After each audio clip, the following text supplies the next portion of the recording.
Yes, sir. Thank you. So because of the continuation of the COVID-19 pandemic, this meeting is being held electronically over the Zoom platform authorized by the county's declaration of local emergency, the county's continuity of government ordinance, this authority's resolution, and Virginia Code Section 2.2-3708.2, subsection A3. Public has real-time audio-visual access to this meeting over Zoom and real-time audio access over telephone.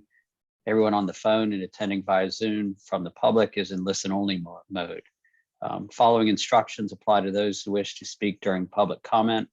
If you're listening on Zoom, please use the raise hand feature to notify the meeting facilitator. For those joining by telephone, please use *9 to indicate you would like to comment. Tell the board your full name, the magisterial district in which you reside before getting into the substance of your comment. If you don't know your magisterial district, provide a general location for your home or business. Street location or neighborhood name will suffice. Each speaker will be allowed no more than 3 minutes to comment. This meeting is being recorded and will be made available on the county's website. And with that explanation, I will ask the board members to identify themselves and state their general location. Bucky Walsh. Bucky Walsh, I'm here. I'm calling in from my home in Albemarle. Waldo Jaquith. I'm here at my home in Stony Point. And I understand Trevor's absent. Trevor Henry is absent. Bill Fritz. I'm here at my home in Charlottesville. Supervisor Palmer. I'm here and I'm in my home in Ivy in the county. And Supervisor Price. I am present, and for the first time in 18 months, I am in the county. All right, Mr. Chair, we have 5 board members present. That's a quorum. Thank you very much, Mr. Deloria. Our next item is the approval of the agenda, and I would like to make a change to our agenda. We have a new business item 7A that I'd like to move up to right after this item so that Mr. Wood, who's joining us, can get on with his evening and not be further impeded. We're delighted to have him here, and I'd like to make the best use of him that we can. Is there a second to that change? Second. Are there any other changes that we should consider? Hearing none, then all those in favor of changing the agenda as proposed, say aye. Aye. Aye. Any opposed? So we'll adopt the agenda as with that one change. 7A is going to follow next, which takes us to the VADI 2022 announcement. Mr. Wood, Mr. Culp, perhaps you could enlighten us. I'll let Mike kick it off, and if you want, then I'll try to color in around it.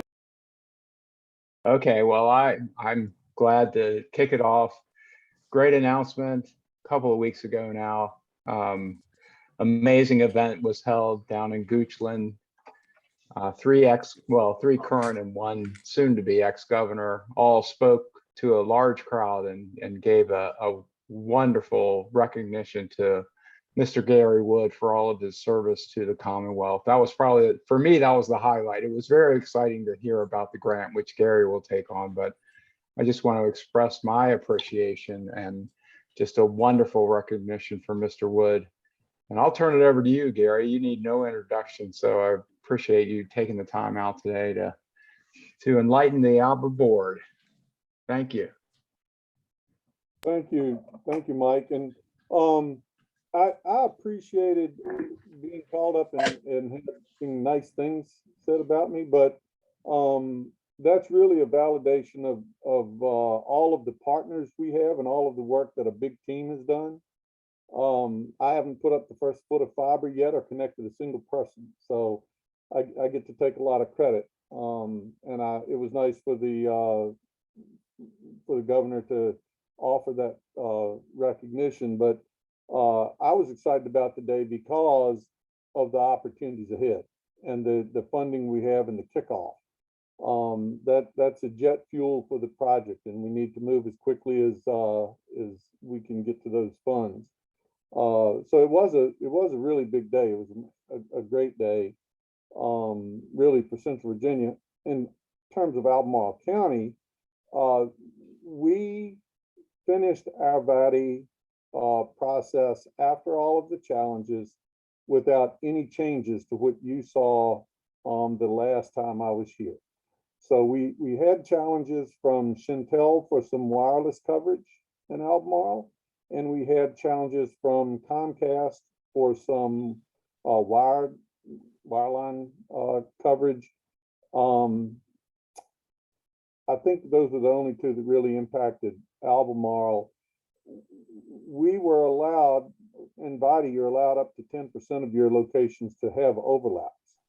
So we included the Comcast areas as overlapped areas. We ended up with less than 5% total overlap.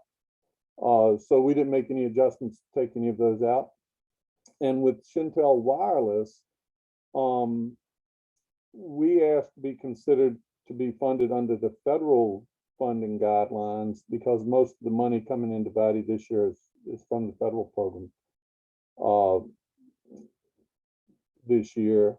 And under that, the guidelines from Treasury, the wireless coverage is not counted as being adequate internet. So all wireless challenges were ignored essentially if you were going to be funded from the federal funds.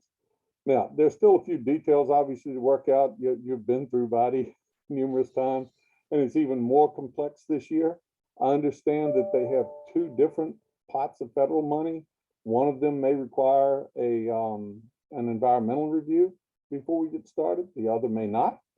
We don't know which fund we will be funded from yet. We have a meeting scheduled.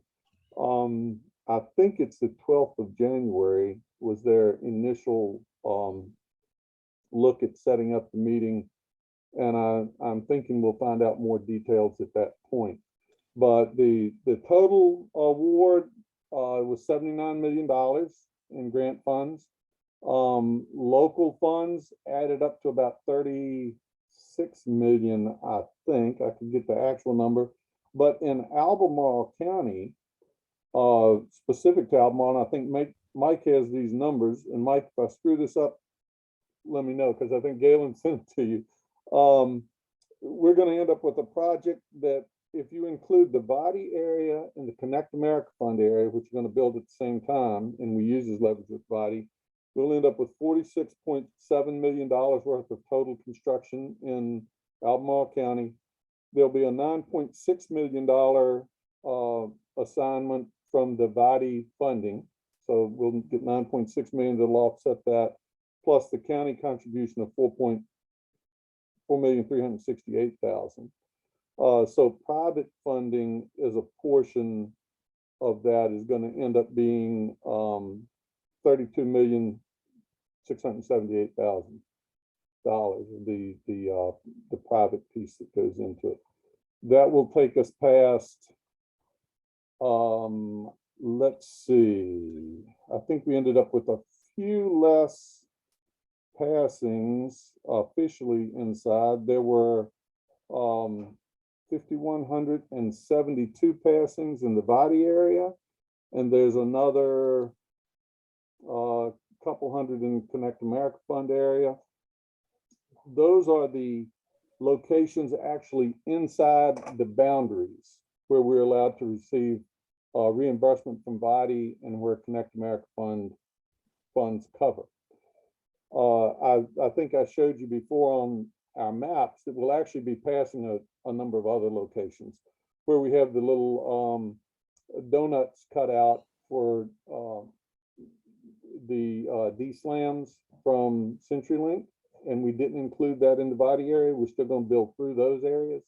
So there's probably another 1,000. I'll get you a number over the next month or 6 weeks. We'll get a final design on that and a final number. But I would guess we'll have another 1,000 or 1,200 more passings beyond that. The official number inside VATI, though, is that one I just gave you, the 5172 or something like that. So it's a big project that includes Rappahannock has about 56 miles of construction, about 34 that's overhead. we've got 155 miles of Dominion construction through their middle mile program. And the remainder of the construction will be Firefly on APCO systems and extensions off of the Dominion backbone. That'll total up of just under 400 miles of fiber. So all total, you're looking at somewhere in the neighborhood of 600 miles. I don't have the exact number on it. We'll end up with one more hut that we've identified as a location. We already have a number of other communications huts in the county that we'll be building off of. So it will cover every known location that does not have at least 25.3. I believe that with the additional coverage, we will get most folks who even have 25.3. Our goal would be to finish this out and have everybody either have at least cable service or fiber. That's what we'd like in the county. And the infrastructure bill, which that funding will come out next year, will assure that, just in case there are locations that are left. The minimum on that is 100 megabit download and 20 megabit upload. But I don't want to talk about another grant right now. I want to worry about working and getting everything complete. So we have a lot of work. We have asked DHCD already if we could start, and they have told us that at that meeting on the 12th, they will lay out what we will be allowed to do and get started on. And I talked to Appalachian Power today. We have bi-weekly meetings with them and alerted them to the fact that we would be starting very soon in Albemarle, and they needed to be prepared to crank up their work in Albemarle as well as what they're doing right now for us in Nelson County. So it's a big project. We're going to try to get a jump start on it. The 3-year time frame will start when the contracts are signed, which will probably be maybe by March is a guess. But we would like to go ahead and get folks started doing some of the field work in January, early January, if we can. So with that, I will be quiet and take any questions. Well, let me, before I stop, and I'll say this again at the end, but I really can't say enough about how much Mike Culp has helped us, not just in this application, but for the last several years. Mike has poured his heart and soul into this, and has spent as much time some days, I think, as our staff plus. I get emails sometimes from saying, hey, have you also looked at this? Here's another area. I was looking at your map, and have you thought about how we're going to cover this? So Mike is doing a great job and has throughout this, not just with us. He's found body grants with other partners, and you certainly have a great staff member there who's doing really good work for the county. And then also the entire ABBA board, we appreciate you decided to hitch to us, and now it's time. We've gotten the approval for the grant. It's time for us to get some work done for you, and we're looking forward to it. And so we'll have a partnership for several years ahead, but it's been a good year in 2021, and we appreciate all your help and support. Now I'll be quiet and take questions. Liz? Gary, thank you very, very much. This is really wonderful news. Could you explain Dominion's role a little bit better money-wise? Is any of this money coming from them? When you say private money, tell us who private money is. Okay. So the way that we looked at the totals was we looked at what Firefly will invest, what Rappahannock will invest, and what Dominion will invest. Dominion will not receive any grant funding. They are not eligible for grant funding. So the grant funds will only offset costs for Firefly and Rappahannock. But Dominion will be building 155 miles of line using their funds, and then they'll be leasing that fiber to Firefly to allow us to serve a portion of the area that is in Dominion electric service territory. So they'll have their fiber built on their lines. On the main lines, they will come down every third or fourth pole and give us connection points, and we will run from there out to the houses. We'll own that fiber. We'll also run down the smaller side roads and streets. The major ones they'll cover with their fiber. So they're still laying out exactly what their network looks like, but they'll come down 250, for instance, all the way from the western border and going up Afton Mountain, all the way through Charlottesville, and then out the eastern side through their territory. They will also go up a little bit in the northwest part of the county and in the northeastern side of the county. They've got a line that runs up through there, and they've got a little bit just south of 250 going down toward 53. They have a portion of the area down there that's also in the body area. So so they will provide the backbone. They have to get approval from the State Corporation Commission to build their area. So timing wise,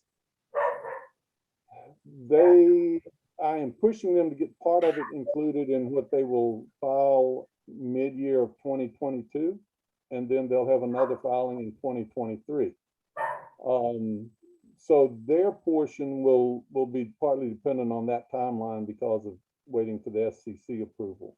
The Rappahannock and APCO areas we can build without any further approvals. So just so I'm clear, let's take a place like, like Ivy, where I live, that has pretty dense housing, but it's 250 is going to go right by it.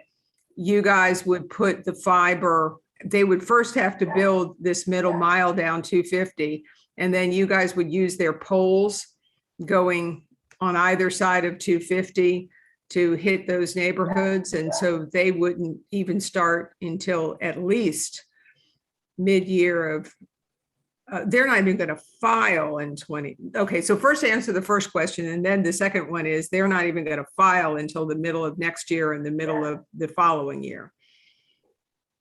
That is right. So they will not file until the middle of next year, and then they'll be filing once a year is their plan for across the state. They're doing this with multiple ISPs. Let me show you a quick look at this. This is not the final layout, but is an early layout of the middle mile areas for Dominion.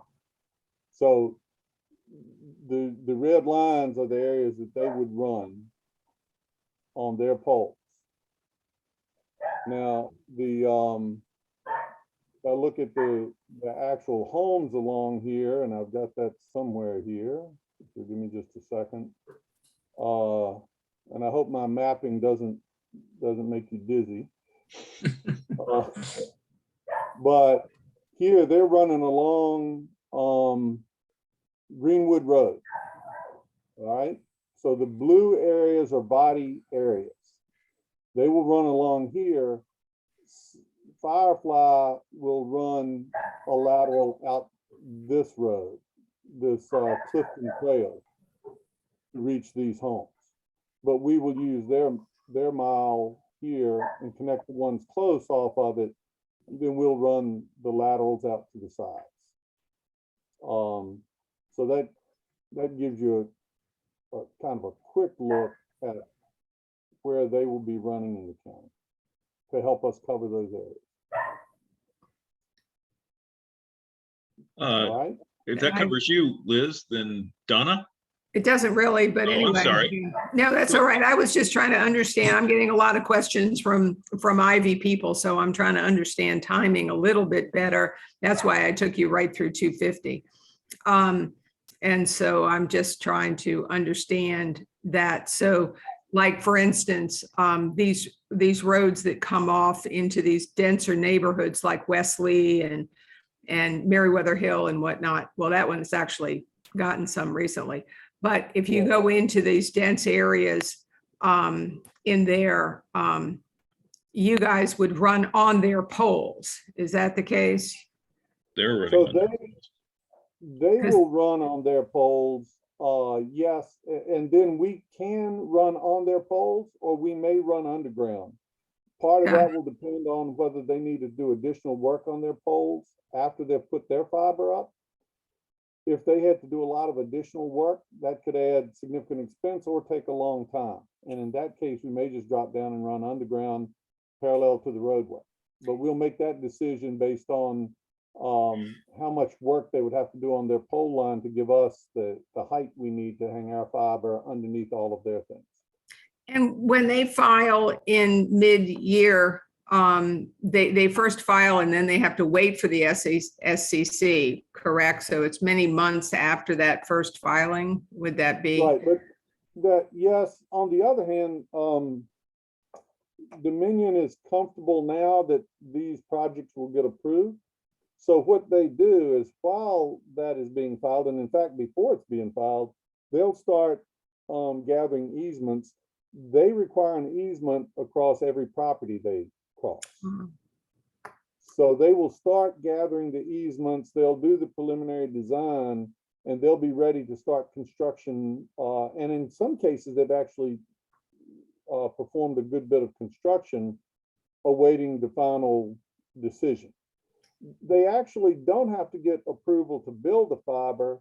They have to get approval to put the fiber construction into their rates for recovery. Okay, So if they build it and spend $20 million and then it's not recoverable, they've got a problem because they're out of $20 million. And they can't lease it to us to cover all of that cost because in rural areas, we can't afford to pay a lease for the full cost that Dominion would need to recover it. So in their areas, they put it in their electric rate base and then give us a market rate for the fiber. And I'm getting into some details here, maybe more than you care about. oh no, this is exactly what I wanted to hear, because I remember that you told us several times that your costs were not going to increase your electric rates. And so I was actually that's one of the reasons why I asked the question about how Dominion was going to do this. But anyway, go Right. ahead. And technically, this would increase Dominion's electric rates because they will not fully recover their cost. They will get other benefit from the fiber, which is one of the reasons that it's in the electric rates. And the other thing is, when you look at the 2 million Dominion customers, the amount of change in the electric rate is going to be minimal across the state. But that's the process they go through, is they have to get this approved, put it in their rate base. They have told me that they will start pursuing the easement acquisition and the design and perhaps some of the construction prior to getting that final approval. Thank you.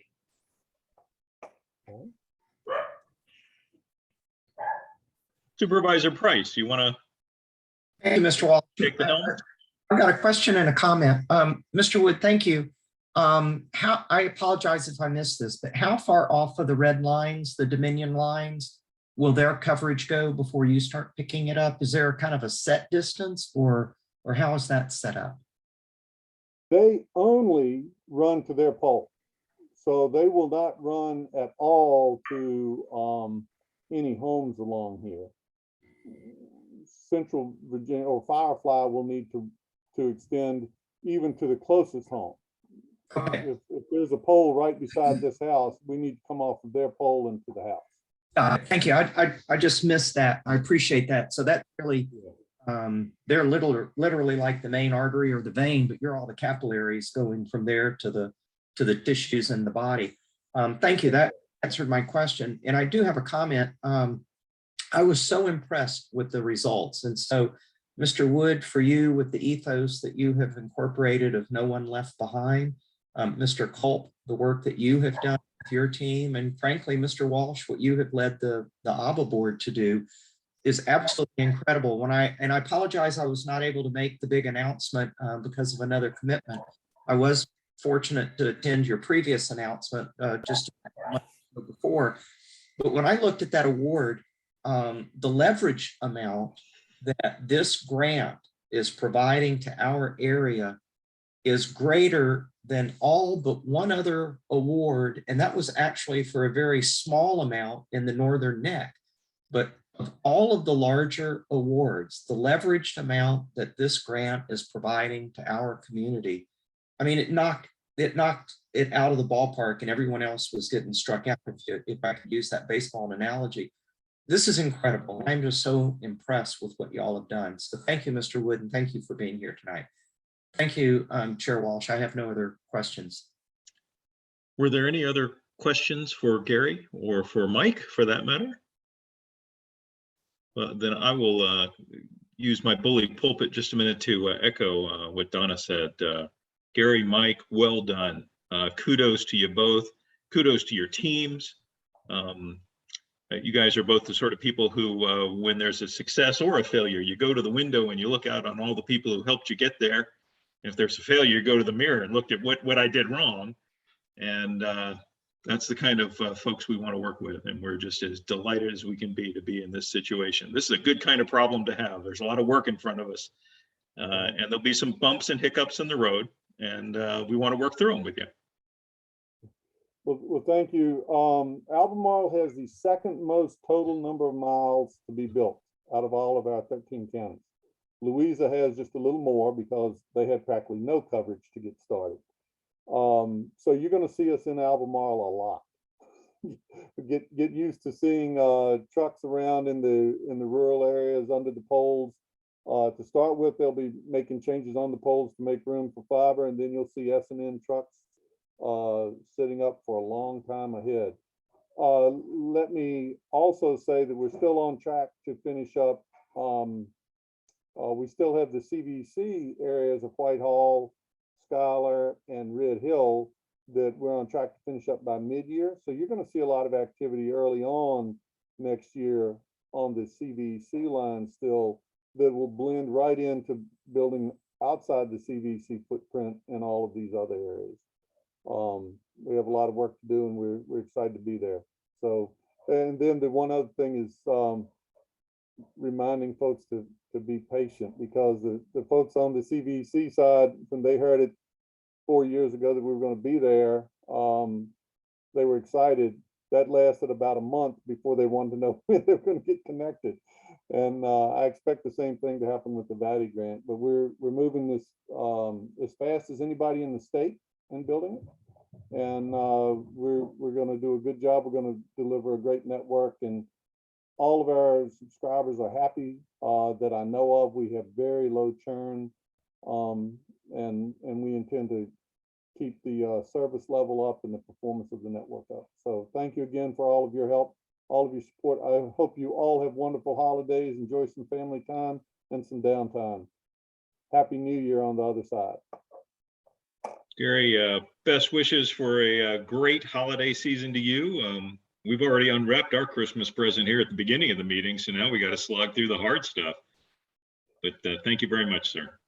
Thanks for joining us. I'm going to take off. Bye-bye. Very well. All right, so moving on to item 3, brief announcements by authority members. Is there anybody who has an announcement they'd like to make? Looks like we just lost Supervisor Price.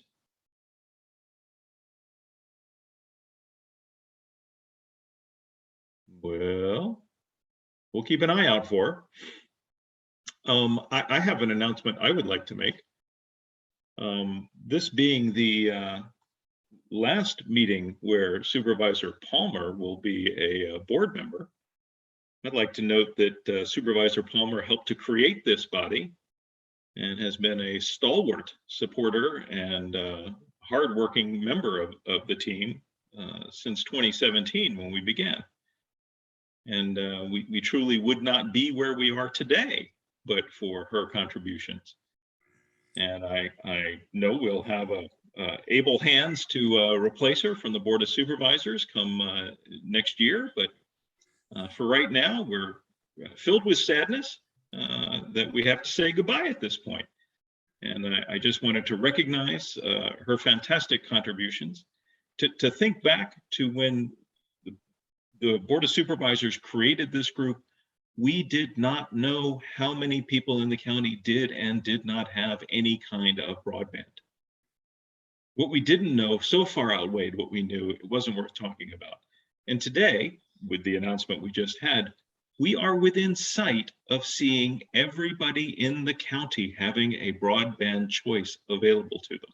We don't have it yet today, but we can see how we're going to get there. We've got funding for it. We've got a plan for it. We've moved so far in such a short period of time. And I thank you, Liz, for all of your contributions to help us get there. Well, thank you. I think my contribution is I'm a really good nagger. I started back in 2013 before I ever even got on the board. So I've been told by more than one husband and my children that I am an excellent nagger. But thank you very much, and I'll miss you guys. Are there any other announcements? I was just gonna say, and Liz has continued to work. I mean, no short timers attitude. I mean, she is still, our community is getting every dime of benefit out of her work. She is continuing to work till the last minute. And just as a kind of a humorous aside, totally unrelated, nothing like losing the internet during the broadband meeting. So to log out and come back in. Thank you. The irony is palpable. All righty. Well, then we'll move on to the public comments section of our meeting. Usually we would have done this a little bit earlier, but now you guys have more to comment on if you'd like to. Any member of the public who'd like to participate, please, what was it, press star something or other to raise your hand and let us know that you want to participate. Richie, could you refresh us?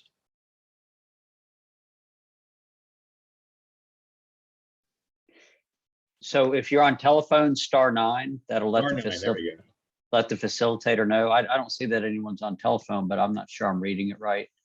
And then there's a raise hand feature. Yeah. So if there's anyone among the attendees from the public who'd like to speak, gone. Okay. Thank you all for attending anyway. Delighted to have you. So we'll move on to item number 5 on the agenda, the approval of the November 24th meeting minutes. Bill, I know I provided you just a little bit of feedback on those. Did you get any material changes to the minutes from what was sent around? I updated the page numbering. That's what happens when you copy the previous month's minutes and use them as a template for this month's. And I added a notation about Mr. Kelly leaving CenturyLink, his announcement that he was leaving CenturyLink, and there was a grammatical change that I made also. Okay. I'd like to move that we approve the minutes that have been submitted by the secretary. Is there a second? Second. Moved and seconded. All those in favor say aye. Aye. Any opposed, say nay. Hearing none, the minutes are approved. Thank you, Bill. Yep. We'll go on to item 6, old business. We'll start with the Avati 2021 update. Mike? Yeah, thank you, Chair. Appreciate all the work that Supervisor Palmer has put in, and she really helped me get this thing started. Just want to make sure she understands that getting this rolling was definitely in her wheelhouse and really helped. And all the calls that we've had, I'll miss talking to you, Dr. Palmer. It was such a delight. So keep calling. We know there's a lot more work to be done. So we'll continue working and get this thing going from Firefly. And we still have CenturyLink Lumen, Brightspeed, Quantum Fiber, whatever their new name will be. So that's why I'm on deck here talking about the newest project we have going on, and it's activating at Jones Mill Road, which is up in the northern part of the county. They had a rock issue, so they, typical here working in Albemarle County, Central Virginia. There are times when the construction process is slowed down by either weather or situations that weren't anticipated. We are watching this closely. Jason and I are tracking it every day. We're having weekly meetings with CenturyLink to talk about specific issues, and they are well aware that there are a lot of eyes on this project for various reasons, but Any delays will include the possibility of a plan for improvement through the state. The state has $2.3 million tied up in the Body 2021 project. And we're treating it as a specific project, and we have a lot of work to do with CenturyLink to get this thing to the finish line. Having the first of the 10 project areas be delayed because of a rock situation is somewhat of a concern, but they're hoping to get things going and have everything going in December for Jones Mill. As I said, we'll continue to work on this. We're getting great cooperation. I'll have to say that with the local people. They continue to cooperate with us and give us almost daily feedback on what's going on with those situations. We had a Zoom webinar for the participants in the Body 21 project, and I'll turn it over to Jason to give us an update on the webinars that we're holding for Body 21. So Jason, you've got the floor. Thank you. As Mike mentioned, we had our first monthly webinar for this project. It was really exciting because we emailed 350 people, had no idea how many people were going to show up, and we ended up with as many as 80 attendees at a certain point. So it was a really, really great turnout. We had there were 3 features about this that we really, really wanted to make sure went off well. The first was an opportunity for us to just present the project as a whole, and then to turn the floor over to CenturyLink and let them just sort of carry the weight of explaining what they wanted to explain. And we gave them some expectations of what sorts of questions we've had. And I think that there was a really earnest effort to present as much information as possible in as organized a manner as we could, and then move into that Q&A section. There was a lot of great questions. Member Jakewith was on there, and he contributed a lot to the question and answer period. And we were able, I think, to get a lot of discussion settled, a lot of questions answered, so that I hope people that were on the call felt satisfied that we gave them the opportunity to ask their questions and get answers. We did get some feedback on the process. Obviously, having 2 of us on the call fielding questions and answers via the chat, that was a lot. And so we are hopeful that either we're going to have fewer attendees, which is actually a goal that we have, is that as this process moves on, we're not actually going to have so many people want to be on every single call, or that they have their questions answered, and so they're just logging in for updates, and that'll just decrease the amount of volume that we get. And then the second thing that we're hopeful about is that some of the communications processes that we've set up are going to have success in terms of actually delivering information to people before they even get to the meeting. We already had a great example of this when somebody emailed us. We'd already told them about the website and about where else they can get information. They emailed us, said, what time is it, or when is my area expected to get activated? And then before they even emailed us back, they checked the website, they saw when, and they emailed us back and said, never mind, I got it. And so those processes are hopefully going to continue. 2 big hiccups, and those are actually on CenturyLink side. The process for checking to see whether you will be activated for service when you can order was not functioning. In addition to that, the process for actually leaving your email so that way people can be contacted when service is available in the area was also not functioning. We are talking with CenturyLink about these issues. They're aware and they are working to resolve those. Hopefully, before the next meeting, we will have a resolution. We're really, really hopeful for that. We, however, did have kind of a backstop, and that was our own registration portal. And we got 50 people, including some new addresses, to just fill out our brief form, which is hopefully going to streamline our own internal communications. And so, successes even when we had some setbacks. So with that, any questions? Oh, I'm sorry. There was one more thing that we wanted to just cover on this, and this is bleeding into Body 2022. These webinars are going to be project specific. So obviously anybody can attend, But this monthly webinar is going to be for VADI 2021. We aren't going to be fielding questions about VADI 2022, for instance. There are going to be plans for a communication strategy for VADI 2022. Those are going to be ongoing, and Gary's obviously going to be a big part of that. They, in the past, have actually done a lot of outreach themselves when they've done these sorts of projects, and so we can expect that to be something that they will continue.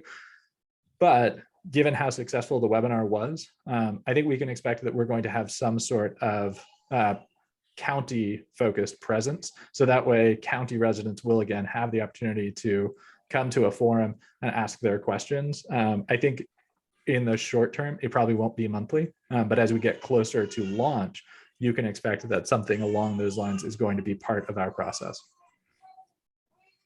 So, questions?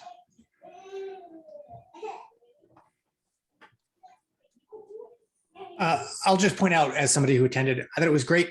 Like, I tried to attend keeping in mind that I'm on the board, but also as somebody who wants to know when I'm going to get service. I just appreciated being in a chat room with a bunch of other people who were like, hey, I need service too. And hey, I tried to look up my address in the site and it didn't work for me either. Because so much of the frustration of not having broadband, particularly in rural areas, is like, it's just us. And right. Pre-COVID, it would be the topic, and like you go to the 4th of July event at the road turn or whatever, the topic is like, so broadband, what do you get? How fast is it? Where do you live? And so to be able to have this set up where I could just be around other people who also have this problem, and then also have in front of me somebody whose job it is to help get this problem improved for me and for others, I really enjoyed. I thought that was useful. I hope to attend all of the future events like this that I can. And I do appreciate Jason's point that like the ideal is to have fewer people, because it means that we're communicating with it in a way that doesn't require that they spend an hour in a meeting. That's a good goal. Also, though, I enjoy the meetings and I intend to keep going. Thanks, Waldo. I think it's fair to say, Mr. Jaquith, that you attend a lot of meetings that you enjoy. Good. Okay. Yes, I sense that same feeling. Can we move on to item B? Mike, you're on mute. So I am. Okay, great. The phone and internet service outage reporting, I think, is doing the trick. And I'm saying this as a hopeful director of a new broadband accessibility and affordability office, but our relationship with CenturyLink Lumen, based on community input, that they're providing lackluster service, not on the local side, just on the process of identifying when things are out and notifying residents and community members that the system's out and when it'll be up, and et cetera, et cetera.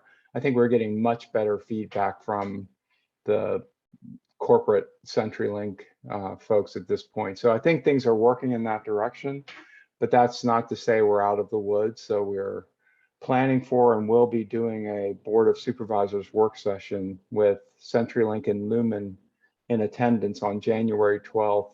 And we'll have more about that during the Broadband Accessibility and Affordability Office update later in the meeting. So that's the update for there. Hopefully it doesn't have to be on the January meeting, and we'll have some sort of plan for improvement going forward with our partner there. So that's it for that specific item, and we can move on unless there's questions, or we can wait for questions. Oh, go ahead. I see Supervisor Price has her hand up.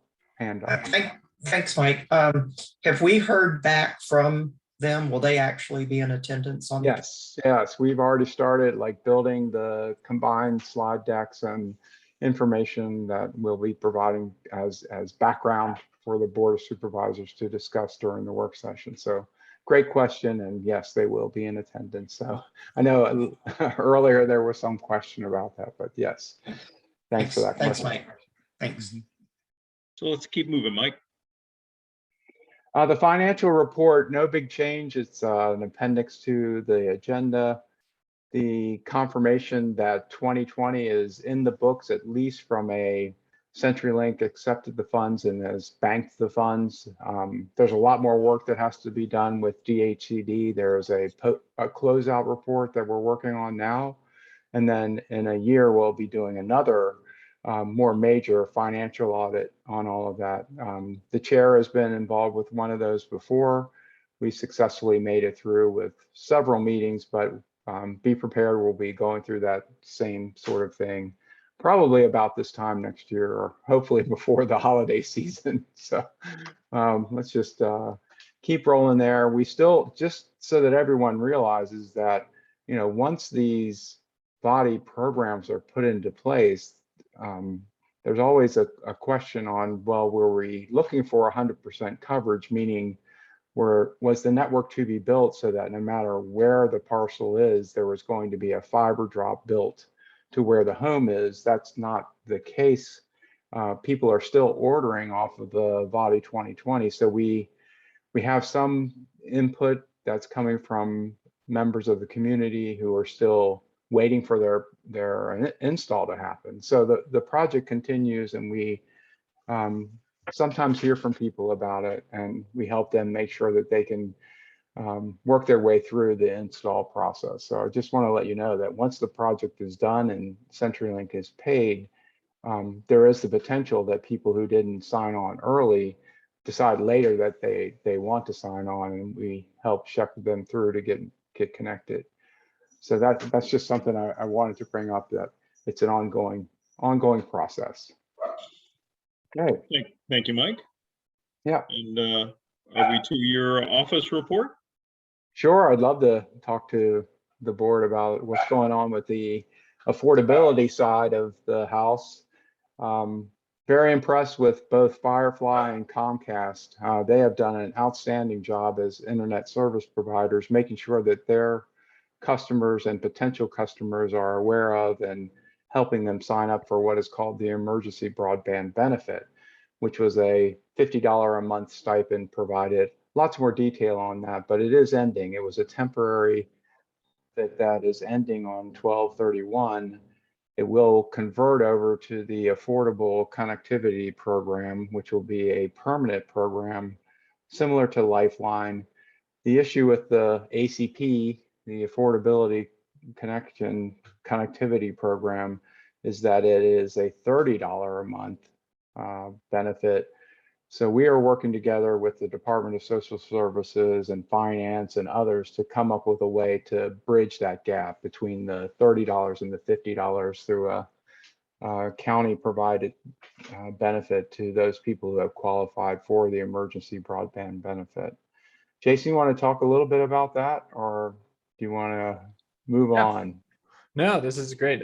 We have the office has been appropriated funds for affordability, to address affordability. And one of the most remarkable things of my very brief time working in county government is that it becomes incredibly hard to spend money sometimes. And we have tried to launch what we previously discussed, the Internet Essentials partnership program with Comcast. It has been it's a $10 a month internet program that we actually can take on behalf of the residents in need. And unfortunately, that one has been stalled through some legal quandaries. And so in the interim, we've been thinking about other ways. And this was one that just kind of came about naturally, is to say, well, we've got this decrease in a benefit. Is it possible for us to fill that gap? And is there a need? And after doing some research on what internet services are available in our area, there are a lot of service providers that are charging in the area of $50 to $60 a month for less than gigabit service. That's their efforts towards affordability. And so we think that being able to supplement to the tune of $20 a month is something that's going to have a real benefit for a lot of community members, especially those in need. And like I said, or like Mike said, we are working with DSS and Finance to make sure that we've got all the details straightened out. We're hoping to launch when the ACP fully takes effect, which is going to be in March. Becky? I'm curious, because I don't have any sense of the scale. How many participants do we have in these affordability currently in the affordability program? So, hey, Jason, I'll take that one if you want. Okay. We're okay right now. Okay. We don't get lots of detailed information from the EBB. So we've got about an estimate of 800 participants in Albemarle County. That is a really, really rough estimate because the information that we get is based on zip code. And so you have to kind of do some GIS parsing to figure out what percentage of that is actually going to be in Albemarle County versus in one of our neighboring municipalities. And then we have the school's IEPP, which has about 70 people on it. And one of the efforts that we actually made to boost EBB enrollment is that we worked with them to do some outreach. That's enough, Jason. Let me let you mute your line. Thank you. Well, it's Christmas time. Hey, yeah, we're, just so that we're 100% on this, this is still a fledgling idea. We are working hard to make sure both county attorney, finance, and Department of Social Services understands that this is a benefit that could be provided.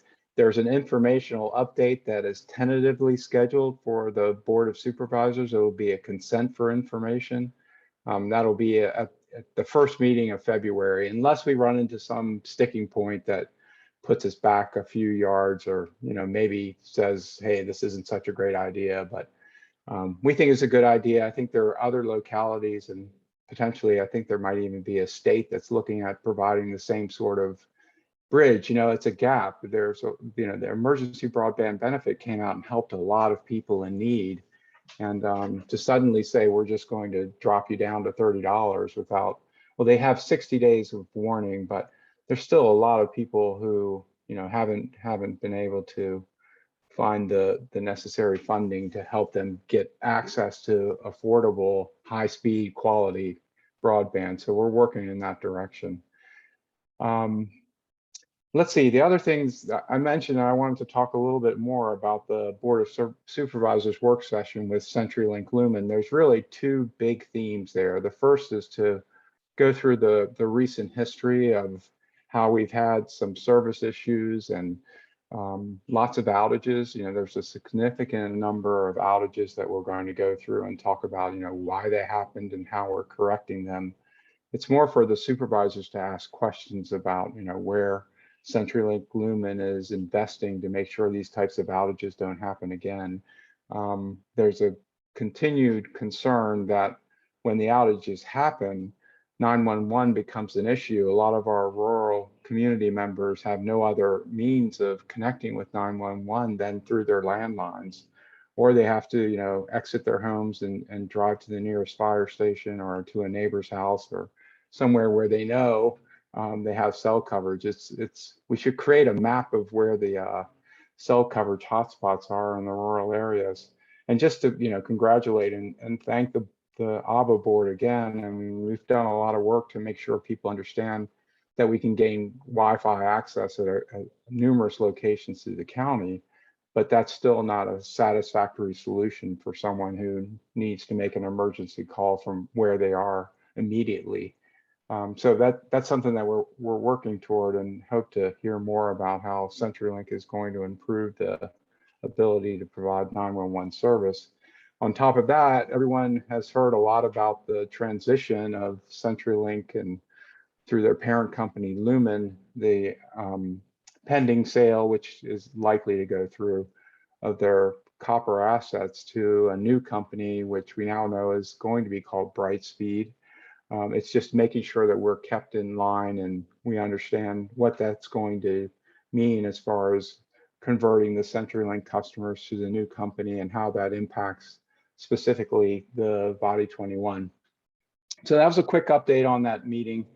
And the one thing I would like to turn it over before we start taking questions, just a quick thing about ABBA board attendance, which Mr. Deloria has, and then glad to take some questions. So go ahead, Richie, you got just a brief Thanks, update Mike. on. Yeah. Yeah, so I think there was just some general concern that there's going to be a Board of Supervisors work session. And of course, two supervisors serve on the Broadband Authority. And then Trevor Henry also plans to be in attendance. I think Mr. Jaquith also indicated an interest to be at that meeting. I feel comfortable that the work session is not Broadband Authority business. But there's always a risk when you get a group, 3 or more together, and you start throwing in telecommunications and broadband, that someone may consider that to be broadband authority business.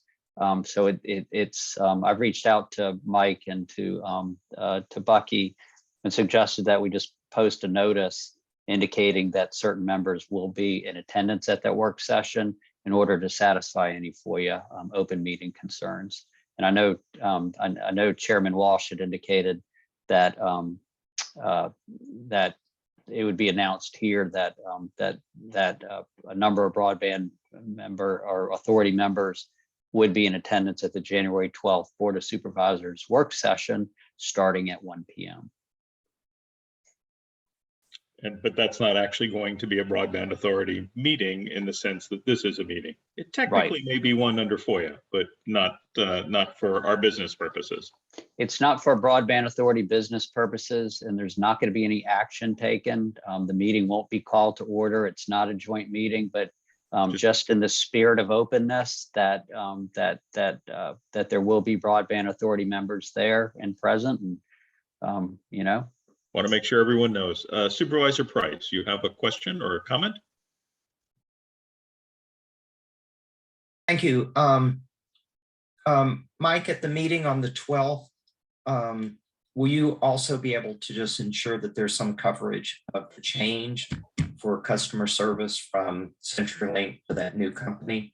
Again, not Yes. ABBA, but just as that continuity of customer service. Thank you. Thank you, Chairman. Duly noted. Thank you, Supervisor Price. Richie, thank you for that notice. Any other questions or comments, Liz? Yes. So this is a comment, really. One of the issues, and I know Mike knows this, and I don't know if this is going to be brought up or at all at that meeting with CenturyLink. Excuse me, Mike. Sitting over here trying to keep this dog from barking. One of the problems that people get frustrated with CenturyLink in some areas, and like, for instance, where I live, where CenturyLink will go out for 5 minutes, come back on, go out for 5 minutes, go back on. CenturyLink will say, well, you've got to keep track of it. We've talked about this, you've got to make a complaint, you've got to write down the times, you've got to have a ticket, you've got to have, and of course that takes tremendous amount of time to call CenturyLink and get that. So most people aren't doing that.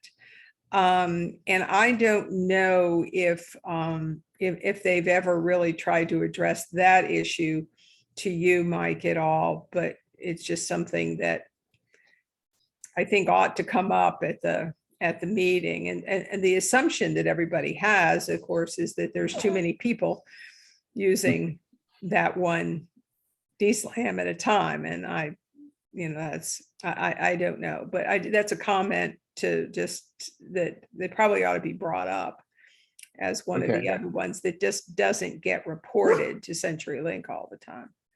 Right. I think that's a good conversation starter. I mean, we can bring up the reliability issues that you're bringing up. It's likely a combination of things. I'm struggling with trying to find the best way to make sure that type of question is asked. What are they doing to provide service metrics? I think I'm thinking out loud a little bit here, which is always could be a problem, but maybe a way to ask them to provide us with service metrics, pick a specific area and show us, how you're tracking whether or not the individual connections, so that they're able to ping all the way down to the individual home's modem.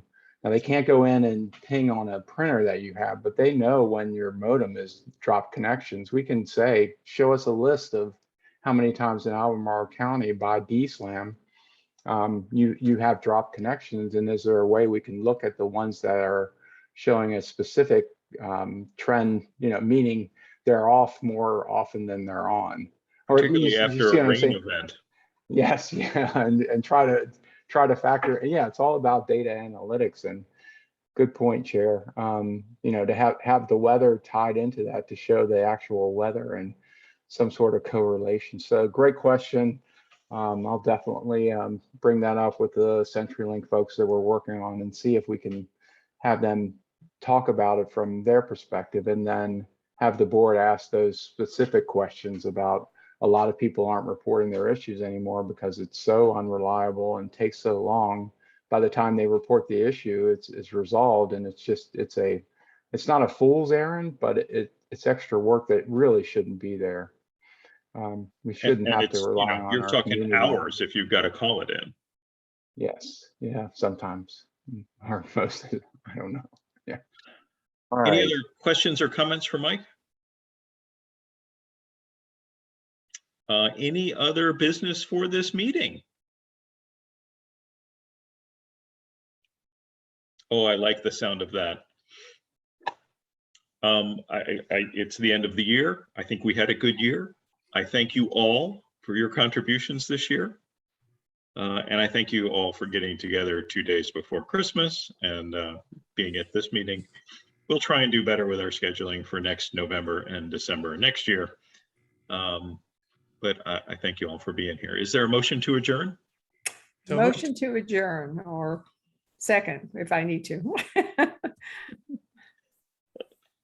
So many people felt that way. I'm just going to take it by acclamation. All those in favor say aye. Aye. Aye. Any opposed? Well, then a happy new year and a very happy holidays to you all. Bye-bye. Thanks, folks. Thanks, everyone. Bye. Thank you all.